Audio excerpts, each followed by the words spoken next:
عاشق اینم با تو تنها برم یه روز سفر، بزنیم تو دل جاده و بریم دریای سر.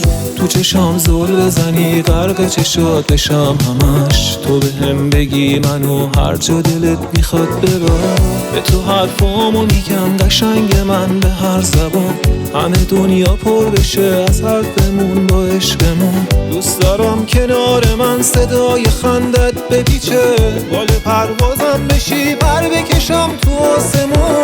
تو منو خوب بلدی میشناسی از طرز نگاه، تو قشنگی مثل ما وصلی به من به نفسام. منو دورم میکنی از همه تنهاییام نور چشام. تو منو خوب بلدی میشناسی از طرز نگام، تو قشنگی مثل ما وصلی به من به نفسام.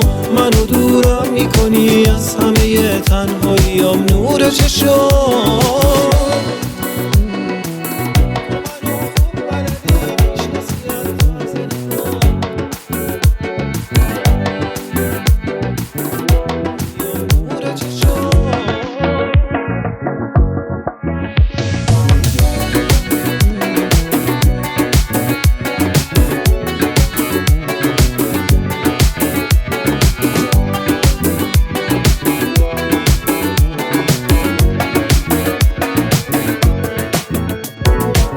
با تو آیندم و خوش رنگ میبینم، من تو رو با چشم نه با قلب میبینم.